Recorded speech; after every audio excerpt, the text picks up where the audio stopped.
सिर्फ थोड़ी देर के लिए। जी मुझे पता है।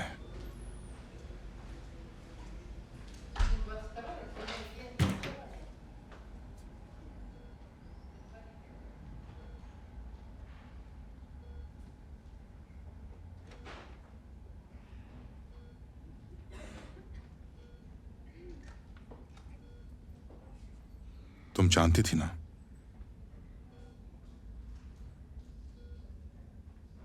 कि मैं इस बच्चे को कितना चाहता था। चुप रहो तुम। चुप रहूं? नहीं, मैं खामोश नहीं रहूंगा।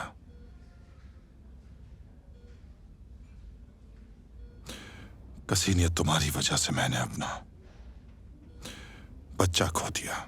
हमारी बेटी मर गई। मैं तुम्हें कभी माफ नहीं करूंगा, कभी नहीं।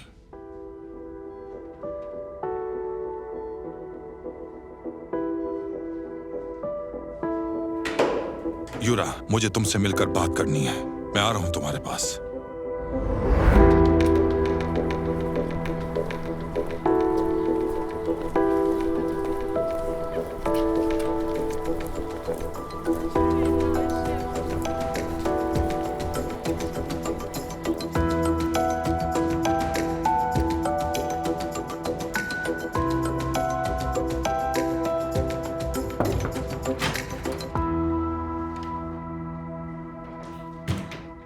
मुझे बहुत अफसोस हुआ है। मैं समझता हूं इस वक्त तुम्हारी कंडीशन क्या होगी, लेकिन क्या कर सकते हैं। छोड़ो ये बातें, तुम यहाँ किस काम से आए हो ये बताओ। हाँ बस वो, अब मेरे शौहर ने क्या नया हरबा सोचा है मुझे तलाक से रोकने के लिए? ऐसा मत सोचो, बल्कि बोरिस तुम्हें तलाक देने के लिए राजी है और तुम्हारी गैर मौजूदगी में भी हम ये मुकम्मल कर सकते हैं। जब ताल्लुक खत्म हो चुके हो तो जारी रखने का क्या फायदा। वैसे भी जितना मैं तुम्हें समझता हूं, तुम जायदाद में कोई भी हिस्सा नहीं मांगोगी। तुम सही समझे हो, अब मुझे क्या करना है? फिलहाल ये डॉक्यूमेंट साइन कर दो।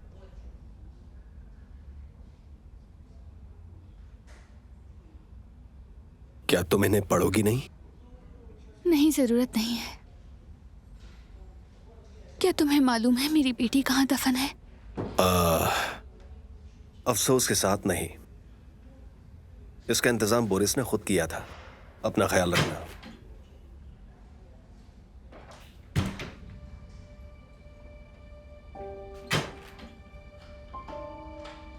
क्या किसी चीज की जरूरत है आपको?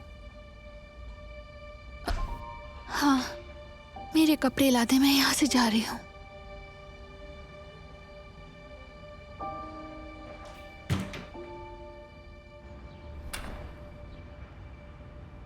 कसीनिया, कसीनिया प्लीज रुक जाओ।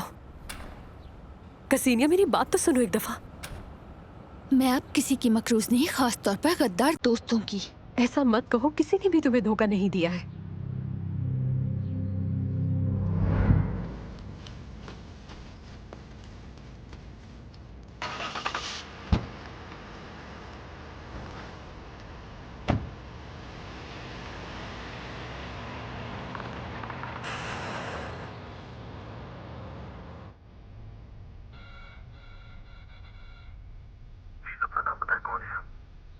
मुझे बोरिस से मिलना है। पहले अपना तारुफ करना है। मैं अब तक कानूनी तौर पर उसकी बीवी हूँ। माजरत चाहता हूँ, बॉस की इजाजत के बगैर आपको अंदर आने नहीं देगा। मुझे अंदर आने दो वरना मैं यहाँ पे सबको तोड़ के रख दूंगी। मुझे बस ये जानना है कि मेरी बेटी कहाँ दफन है।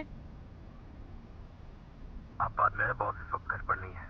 तो फिर ऐसा करो, माली तैमूफे को बुलाओ। आज वो छुट्टी पर है।